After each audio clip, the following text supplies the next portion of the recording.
Well, good evening, visitors. Welcome to the Australian War Memorial's Last Post ceremony. My name is Richard Cruz. We warmly welcome the family of Sergeant Mervyn James Headen Baillie, whose story will be told shortly by Major Merv Simmons from the Australian Army, who is also the nephew of Sergeant Mervyn Baillie. As always, we welcome the veterans who have served, those that are still serving, and the families that love and support them. We acknowledge the members of RSL Services Clubs Association, RSL Victoria and RSL Queensland, who are watching the broadcast of this ceremony across Australia. And during this evening's ceremony, wreaths will be laid at the base of the Pool of Reflection by family and visitors to the memorial. If you're able, I invite you all to please stand and join in singing the National Anthem.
If you're able, please be seated.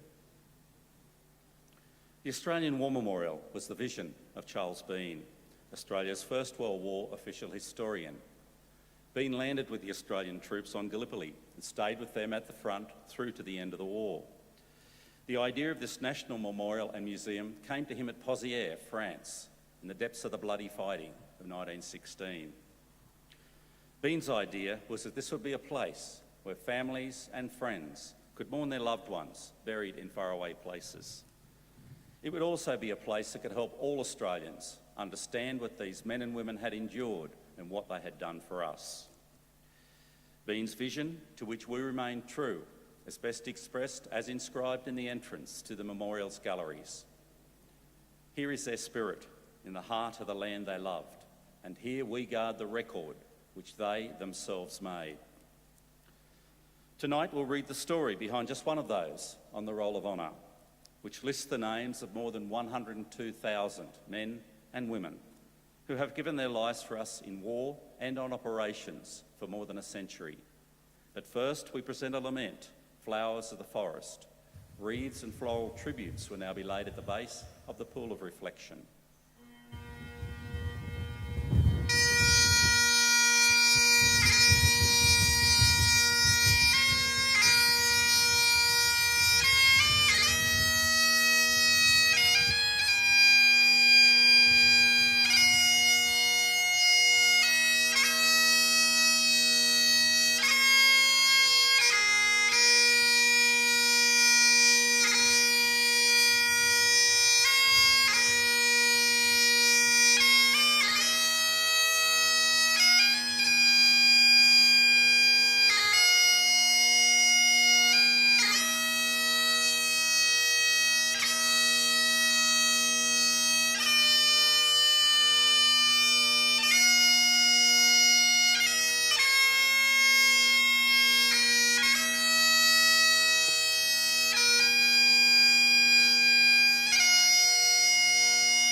Today we remember and pay tribute to Sergeant Mervyn James Headen Baillie. Mervyn Baillie was born on the 22nd of April 1918, the eldest of 3 children, born to James and Gertrude Baillie of Semaphore, near Port Adelaide in South Australia. The Baillie family worked in the fruit industry in the Riverland and then the wine industry at Watervale in the Clare Valley. And young Mervyn attended a number of primary schools across South Australia, including Berry, Rose Park and Largs Bay.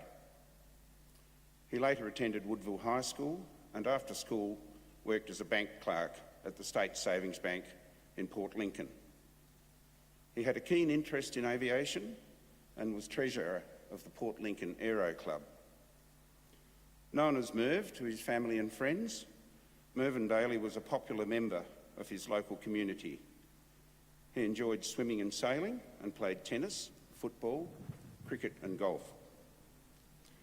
Baillie enlisted in the Royal Australian Air Force on the 27th of May 1940 and spent 10 months training at bases in Somers in Victoria, Archerfield in Queensland and Wagga Wagga in New South Wales.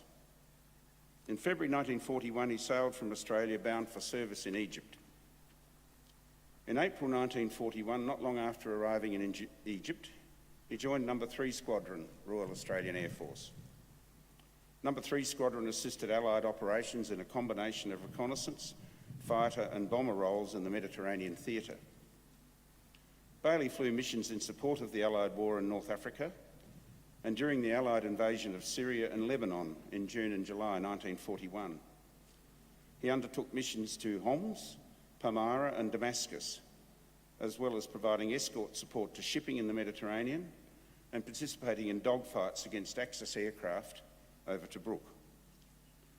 In December 1941, he joined 73 Operation Training Unit and in early 1941 joined No. 1 Middle East Training School at El Bala in Egypt.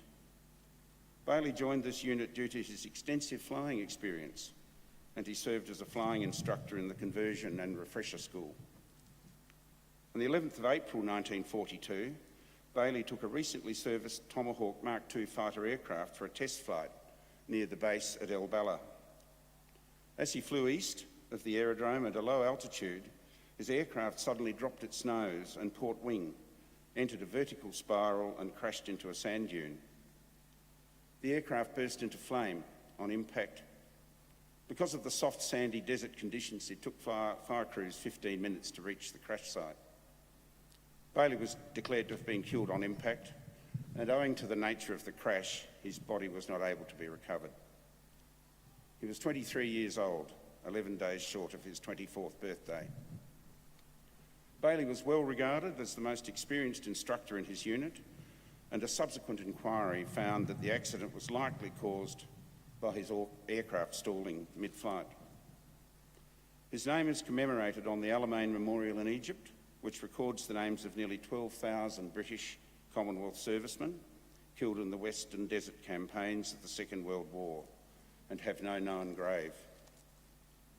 His name is listed on the Roll of Honour to my left, among almost 40,000 Australians who died while serving in the Second World War.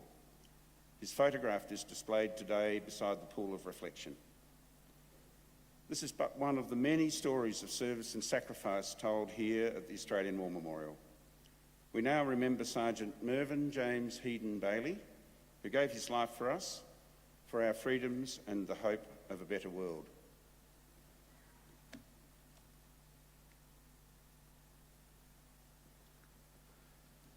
Stand for the reading of the Ode and the sounding of the last post.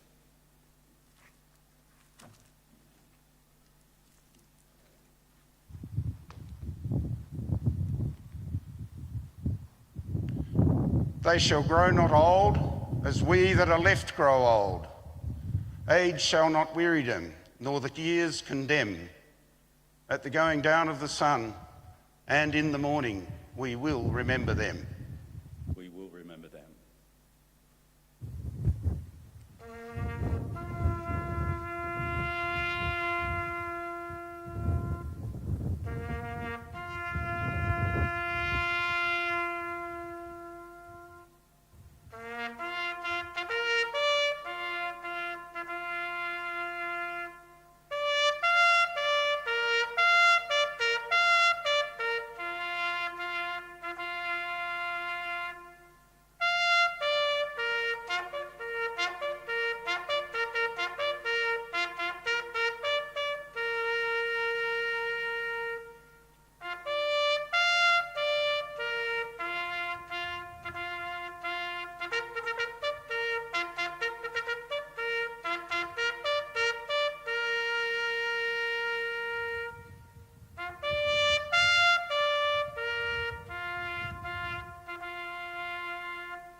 lest we forget.